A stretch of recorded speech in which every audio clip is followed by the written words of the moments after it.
it's all right. People shouting and crying online and saying it's not a podcast if it's not got an RSS feed. Go and tell my mum that the on-demand audio that she's listening to, that the advertisers paid to advertise on, isn't a podcast just because it's not delivered via RSS. It doesn't matter.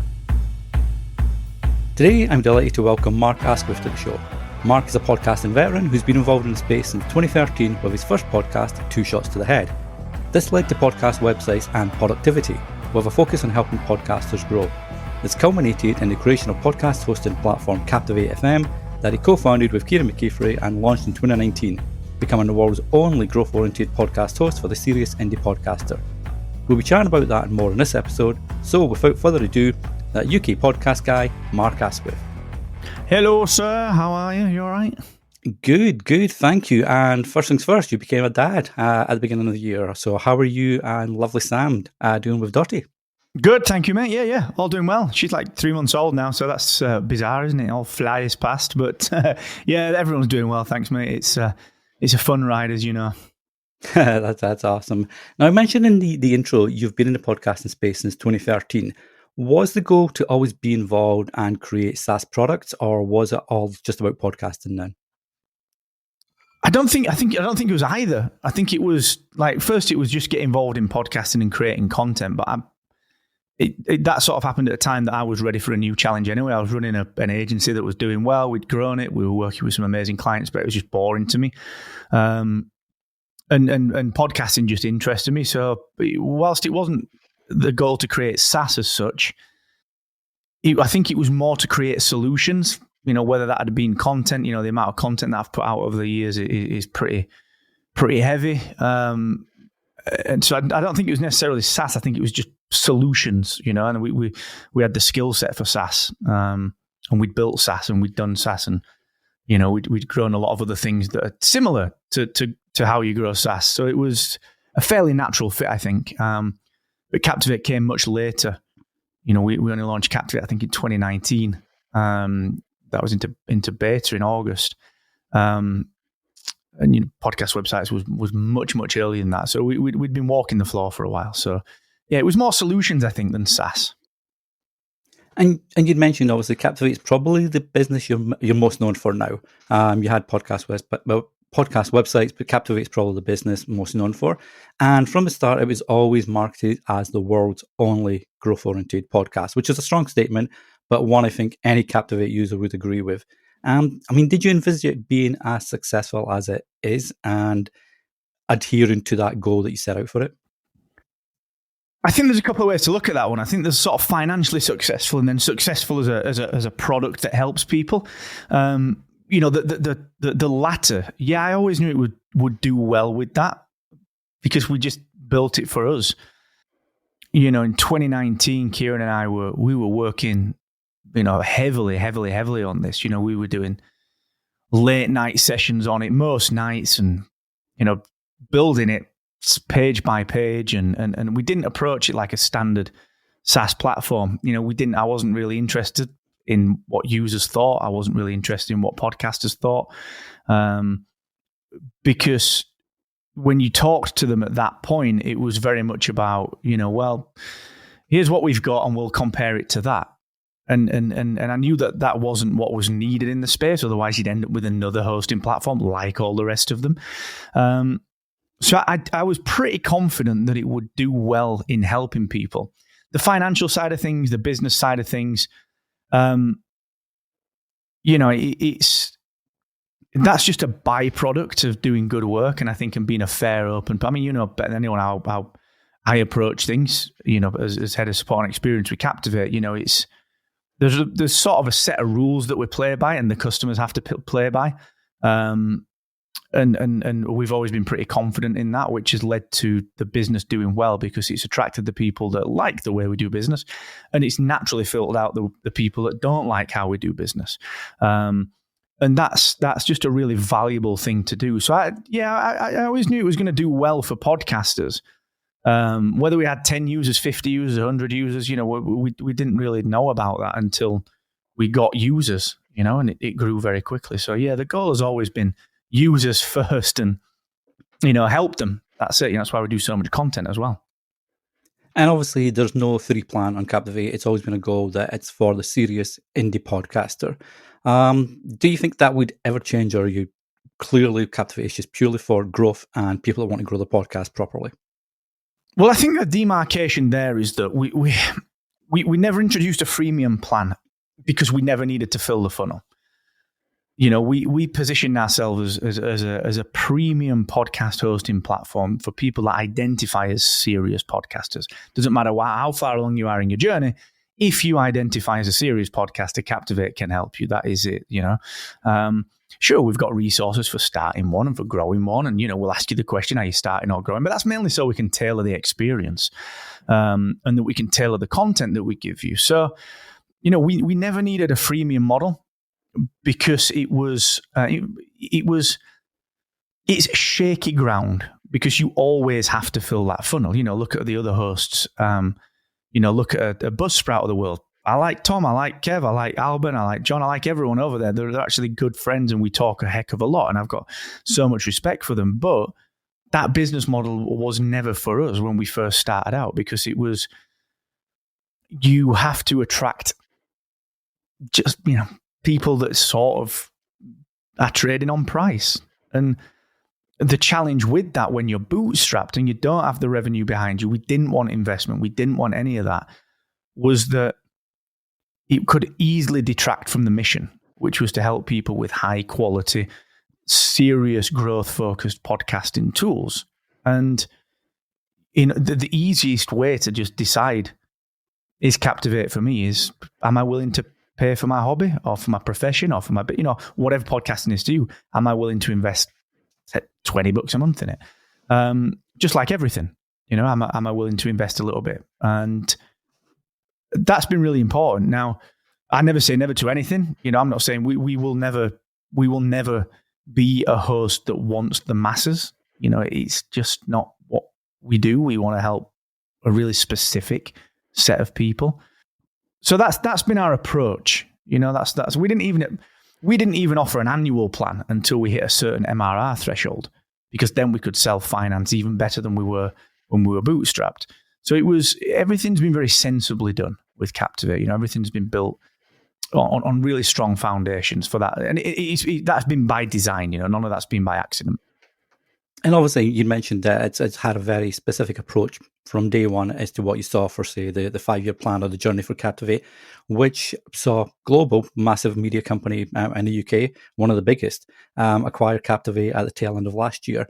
So what's been some of the changes since Global's come on board, and what can, say, Captivate podcasters expect with Global's involvement? Well, there's no real change. I mean, there's been some logistical changes. Of course, there have been changes around internal things like, how do I get this invoice paid for a merch supplier? Little tiny things like that, but nothing major. The goals haven't changed. The personnel hasn't changed. We've not slowed down. The focus hasn't changed. It's really about what can we do as part of a bigger organization. So, integrating with things like DAX, being able to access talent. I was with Ash on Tuesday, the chap that owns Global, and just talking about, the very unique opportunities that Global brings when you consider talent. I can't think of probably anyone else, certainly in the UK, that can put people on TV and radio and, really kind of, bring them to the summertime and the winter balls and expose talent and help podcasting and creators in the UK quite like Global can. And Global's, got lofty ambitions for audio, always has, always probably will have. And podcasting is a part of that. And Captivate, part of the benefit of having Captivate is that you get Kieran and I's 10 years of experience in the space. And, we see the landscape. We're not backwards at coming forward. I'll tell exactly what I think to anyone. We treat everyone the same. It doesn't matter who you are. And that straight talking approach is the way that Global seems to work as well. So that's been really good. And it's only good for the user as well. We sold the company that was paying our wages. We were waking up every single night inevitably, for years and years and years, thinking, right, okay, we've got to build this thing, otherwise, we might not pay the mortgage next month. And luckily, Captivate has always done that. It's always done really well for that. But as a founder, sometimes you've got to think, well, how do I de-risk this so I can get the foot down on things that are not going to worry me as much? So it's been a really good move. It's been really, really interesting. And that's only just begun. We're only 3 months into it, 4 months into it. So there's so much more to come. We've barely even got started with that. Now, I know when you were on my other show a couple of years back, actually, one of the very first guests on the Podcaster Stories show, we spoke about Spotify at the time and some of their acquisitions that were going through and whether that was good or bad for the industry. And obviously, 2 years later, Spotify still making some big acquisitions with the Chartable and Podsights acquisition. So it seems like Spotify is all in, which is great to see. We've just seen Facebook announce that they're pulling back from podcasts on Facebook. And YouTube's announced that they're going to be looking to integrate podcasts more, effectively than currently the setup currently. And I'm curious, what do you think? Do you think YouTube's going to be in it with Spotify, or do you think they might take the Facebook route? What's your thoughts on the YouTube news? I think YouTube will take the YouTube route. We probably need to step back a bit. Like, podcasting has become an industry now. It's not a cottage media. It's not just media that independents create or hobbyists create. It's a media format. And Spotify doesn't care about podcasts, but I'm not saying that like some other grumpy people would say. I'm saying that actually quite pragmatically and positively. They care about users staying in their ecosystem and serving them audio. Doesn't matter what the audio is, whatever audio they want, that's what Spotify wants to give them. And this is what I think a lot of people don't understand. You get a lot of people that are in the audio and especially the podcasting space. I got lambasted. I've said this 1,000 times to you and in public 1,000,000 times. Totally lambasted years ago for writing that Spotify probably would bin RSS feeds off eventually. Got some fairly notable people calling me an idiot for that. I'm all right with that. I can take that. I'll just say wait and see. Guess what? We waited and see, and there we go. They don't need RSS feeds anymore. They can, Anchor is submitting probably by API, and that gives a lot more flexibility. Is that nice to hear for podcasters? No, of course it's not. Is it, does 2005 me like that? No, of course not. Who cares? The point is that, Spotify wants to serve its audience with audio, and it simply does not matter where that audio comes from or whether it's called a podcast or not, because it's something that was called a podcast 10 years ago. It's not the same thing anymore. A podcast is just a catch-all term to describe on-demand audio. That is it. I'm really desperately sorry for those that are upset by that, but that is the truth. So to bring that into the now with YouTube, well, what does YouTube want? YouTube wants people in its ecosystem. It's not getting into podcasting for us, for the creators. It's getting into podcasting for itself, because it's seeing that people are searching for podcasts on its platform, and they're getting either really decent quality. They're getting really 3 levels of thing. Really good quality, well-produced video that is alongside an audio version of a podcast, multi-camera, high-quality productions. It's getting this, you and me, which is sort of the next tier down. We're not multi-camera, but we're on camera. And then it's getting like the repurposed stuff, the stick an image on and put the waveform over. And frankly, it's not really, I imagine it's that the vast majority of podcasts that are on YouTube are not doing very well for the creators, nor are they doing very well for YouTube, because unless they're that top tier, it's not a YouTube product. It's not something that the algorithms are going to like, nor is it anything that me, the YouTuber that watches X amount of things on YouTube and expects a certain style, I'm not going to like that either. So YouTube will do it its own way, and it will develop search algorithms that understand that you want an audio podcast. That means that the vast majority of audio that's put on there is audio only with a static image or one of those kind of daft EQ things. That the search will serve those better, because it probably knows that I want it in the background while my boss is hovering around me and I don't want them to see them on my phone. They will do it their way, and they will index differently, and they will show discoverability progressions differently. to what Spotify is doing. Spotify is primarily a passive thing, whereas YouTube's a very active thing, except for, of course, the audio portion of it. So they will do it their own way. They will do it very differently. It will start out the same, but eventually in 3 years' time, that 1%, 1 degree difference in direction will be vast. The gap will be vast off the back of it. So that's what I recommend. PodChat is sponsored by Podnews. Get a daily email with all the latest news about podcasting. It's free at podnews.net. From jobs across the industry to events and conferences, you'll find the latest podcasting info in the daily newsletter. You can add podnews.net to your daily briefing on your smart speaker too. Just search for it in your smart speaker app. And now, back to this week's episode. It'll be interesting to watch. I know there's a lot of people looking to see, what their approach will be. So I will revisit this in 3 years' time to see where that 1% took them. Now, you'd mentioned earlier, obviously podcasting now is a huge industry with so many options and so many tools to help creators, whether that's podcast hosts, whether it's like, YouTube, other things. And I guess one of the biggest ones over the last 12 to 18 months maybe has been dynamic content and how that's really helped podcasters monetize a show. It's one of the big things that all podcasters want to do. Captivate has our own Amy in-house platform. And now you'd mentioned with the global connection in DAX, there's a lot of stuff coming down that's really exciting. So I'm curious, how important do you think dynamic insertion is for the average podcaster? And what are some of the ways that they could be doing it just outside of normal ads? Yeah, I mean, dynamic content is it's mega useful when it's useful, if that makes sense. It's not one of those things that you need to clamber to get to. You don't need to worry about. I'm a big fan of doing what you're capable of doing with the time that you've got it. And I would never say, you've got to be doing X, Y, and Z for your podcast. Otherwise, there's no point doing it, because I think that's really unfair. There's a lot of people that do podcasting differently and that are hobbyists and only ever want to be a hobbyist. So I don't think anyone needs to do anything. The way that dynamic content and dynamic insertion comes in is that it can make your life easier. It can make your listeners' life more entertaining. And, it's for me, it's very, very much about, and this is why we designed Amy like we did, take the toolkit that you have and understand that that's there to serve you.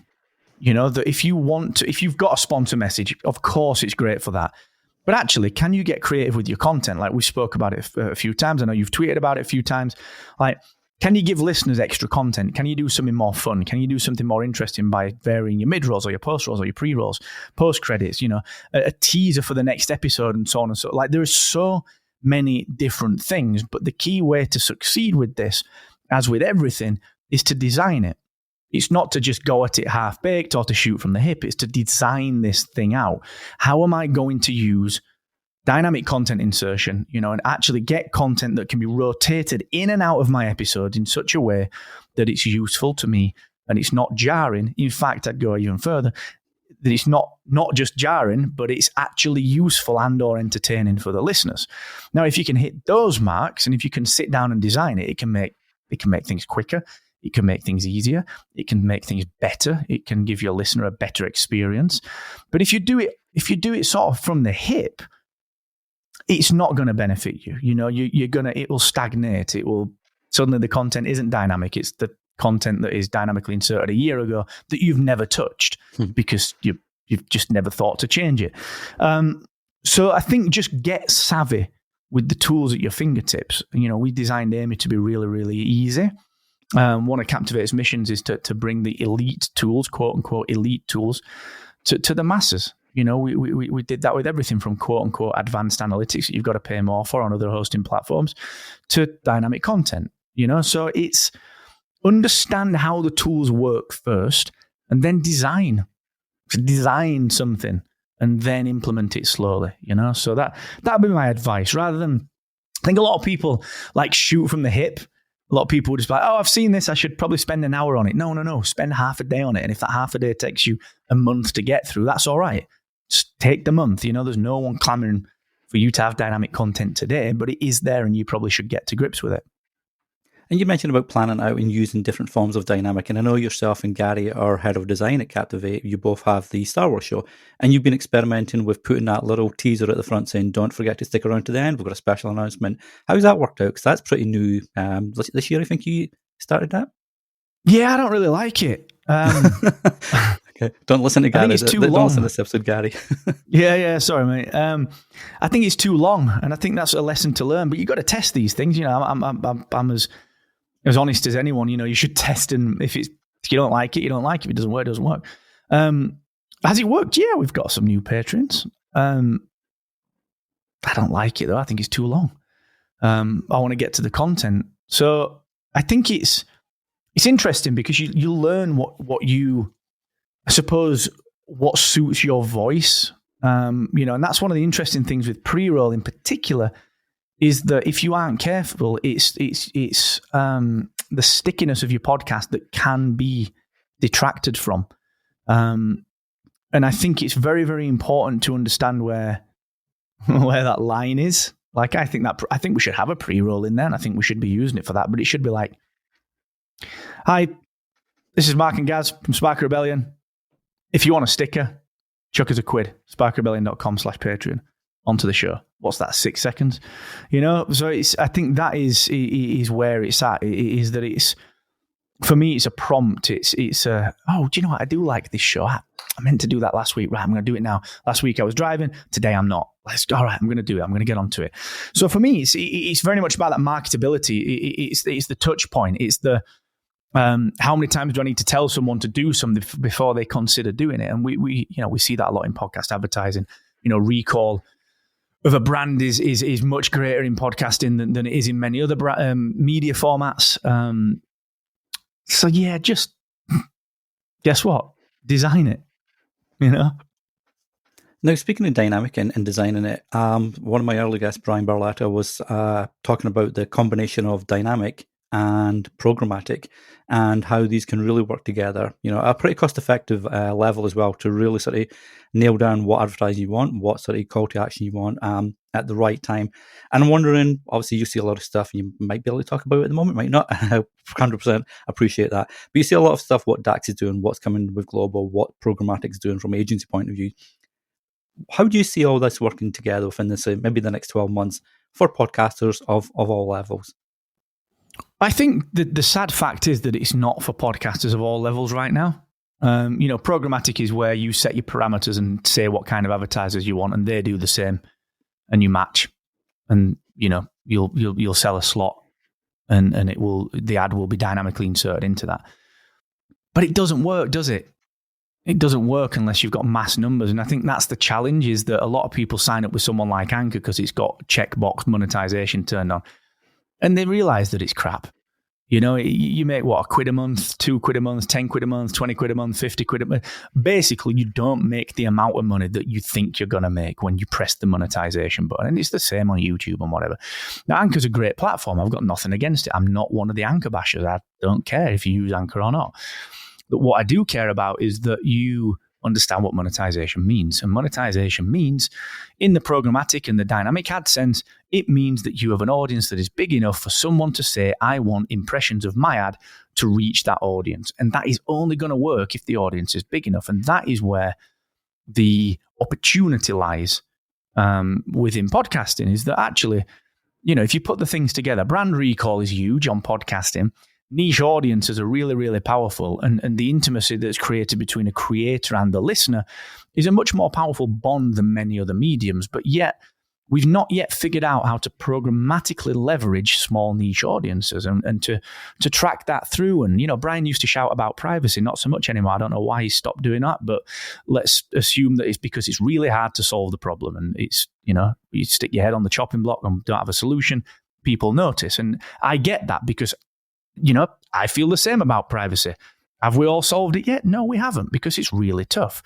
And this is what I mean. Programmatic really only works when, and generally advertising. So not just podcasting. Advertising works when it can be measured, and it becomes more difficult to measure it the more money comes into it, because measurement becomes more specific, and specificity becomes really important, because suddenly podcasting develops from being a nascent medium that people are having a punt on to a media that's included in a media mix and in a marketing budget, and that has to fight its own fight against display and against outdoor and against TV and against broadcast. And if it can't stand up against that with measurement, then it ain't going to survive. So that, there's a huge challenge. We're not finished with it yet. It's still a very nascent medium. And that's the point, is that it doesn't benefit creators of all levels yet. Direct sales are better. I go out and sell Star Wars, my Spark Rebellion podcast, for 10 times more than I could sell it for programmatically with a fraction of the download numbers, because I go to Thought Bubble convention in Leeds and say, do you want a 6-month slot at the beginning? A 10-second pre-roll saying, get a ticket. That's far more valuable to them. It's more valuable to us. So programmatics, it's we're doing things like every other medium at the minute. We're doing things like radio and TV and display. And it's, that's fine, because that's all we know. But the developing tools will be the interesting part.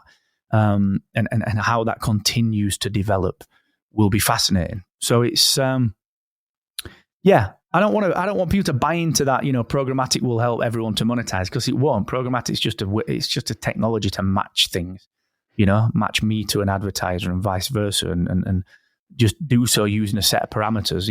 It's to stop manual work, isn't it? That's all that is. So we've got to be careful how it's sold, I think. And I know you, like you mentioned, niche is so key to help even the smallest, for want of a better phrase, even the smallest podcaster to monetize a show, because they can reach out to a niche partner and use attribution links on a host like Captivate, for example, to really start tracking how effective that call to action is. So that's great advice. Now, Mark, you've obviously been in the industry a while. You're very well respected in the space. You have your finger on a lot of pulses as to what's happening. So I'm curious, you see a lot of stuff coming down the line. Is there anything that's got you really excited, whether it's through Captivate / Global or the industry at large within the next year or so? Honestly, no. Honestly, no. And I know that's a controversial answer, but I think the time for exciting things, it needs to take a break. And we need to get really good at the basics. How do we measure things? How do we make sure that all creators are represented fairly? How do we begin to educate that podcasting is different depending on your scale?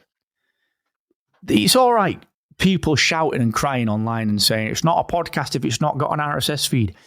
Go and tell my mum that the on-demand audio that she's listening to, that the advertisers paid to advertise on, isn't a podcast just because it's not delivered via RSS. It doesn't matter, right? We've crested the wave of consciousness, all right? It's a nascent industry. It's a nascent media format, but it's now becoming more mainstream. And some people say it is mainstream, but those that say it's mainstream are generally in the industry. Believe me, it's not yet mainstream. And I think the time for exciting developments, and I don't want to say innovations because that should never stop, but we've got to stabilize and get good at the basics. Get good at describing and teaching and showing and demonstrating what podcasting's unique proposition, both to advertisers, to creators, and to media companies is. And understand and teach people that your hobby podcast is not the same as Dr. Death, or as Inside Star Wars. And that's all right. But it's different to what it used to be. I always use the analogy of film. Like my iPhone movie that I shot is not the same as YouTube. That's just on my phone versus YouTube, and it's out there in the world, which in turn is not the same as Netflix, which in turn is not the same as, going down a Blockbuster, which in turn is not the same as, guess what, going to a movie theater or streaming. But it's all video. It's all movies. So I think podcasting is at that juncture now. What does big media need from it? What does independent need from it? The hobbyists, different needs, different requirements, different focuses. And I think it's easy to jump from, this is the thing I advocate for that will transform the space. And then it doesn't. And it gets figured out that it's a bit hard. Oh, now this is the thing that I advocate for in the space, and we should be excited about that. Oh, wait a sec, that's hard as well. Here's the thing that's going to do it. So I think what we should be focusing on is stability. Understand that podcasting has become an industry. It's become a media. It's become an industry that has a range of tiers, and that each tier needs serving differently and helping differently and focusing on differently. And we can't just say podcast monetization is the same everywhere. We can't just say that programmatic will do its job. We can't just say that direct sales will do the job. We've got to say that, look, this is a subset of people that will benefit from X, Y, and Z. And this is another subset of people that will benefit from A, B, and C. And where do we want to play? Who do we want to help? It's no longer good enough to say, I just help podcasters. It's, I help serious independent podcasters to grow their audience in meaningful ways. As an example of Captivate. Maybe not the answer you were expecting, but that's what I believe, No, wise words. And I think words that any podcaster of any level can take away from. So for any podcaster that does want to learn more, Mark, where's the best place to connect with you online, grab your newsletter? Because I know you put out a really insightful newsletter. You've got a great podcast version of it, or to learn more about Captivate, etc. Where's the best place for people to connect and learn more from you? Oh, just go to Twitter. Just go to mark.live/Twitter. That'll take you straight to my Twitter profile, which will you'll get everything there. All the info on Captivate's there. The podcast accelerate stuff is there. So that's just mark.live/Twitter, and that'll take you straight there. Perfect, and I'll drop that. It's an easy one to remember. It's a nice little link there. But I'll drop that in the show notes, so if you're listening on your favourite podcast app as normal, make sure to check the show notes out for the link there. But again, Mark, thanks for coming on the show and sharing your wisdom, and it's always a pleasure. Thanks, man. Appreciate it. Did you know every time Podchat gets a new review, a baby podcaster takes the first steps? Help a baby podcaster walk today by leaving a 5-star rating or review on the likes of Apple Podcasts, Spotify, and more. Just head on over to podchat.ca/review and do your magic. These little feet are counting on you.